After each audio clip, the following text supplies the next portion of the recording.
important po yung pagkakaroon ng HDO sa mga kaso po, like for example, ito nga pong FORAC na POGO case, Qualified Human Trafficking? Kasi maraming foreigners na involved eh. Kailangan talaga ma-hold yung, hindi natin sila mapalabas kasi kailangan sila sa korte kasi sila yung accused sa krimen. Eh, pag hindi mo hinold departure order yan, tatakas yan. Kaya, syempre, that's the natural predisposition is to go to a safer place where they will not be made to account for their wrongdoings, mga pagkakamali nila. Sir, is this a move din po para maiwasan na umalis ng bansa maski yung mga Pilipino, like yung mga iba pong nakatakas noon? Basta wag tumakas yung mga dapat managot sa korte. Yun lang naman ang purpose ng hold departure order.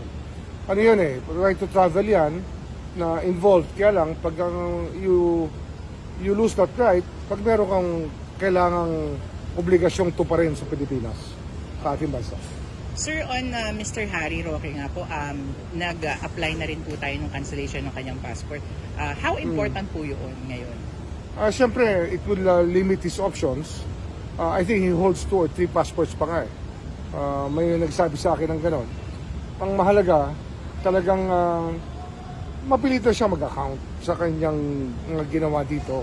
At depensahan niya ang sarili niya. Eh, hindi pa nga nagsisimula ang lahat eh, tinatakasan niya na, di ba?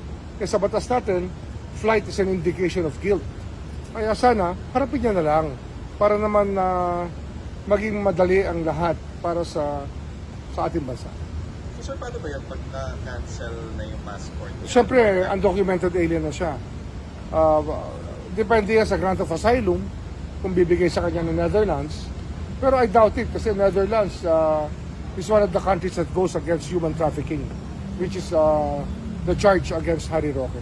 Sir, theoretically, kung walang asylum, tapos undocumented alien ng isang tao, Deportation. Deportation na yun. Kasi pag undocumented ka, you have to be deported.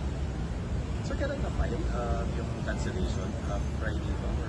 I think Friday.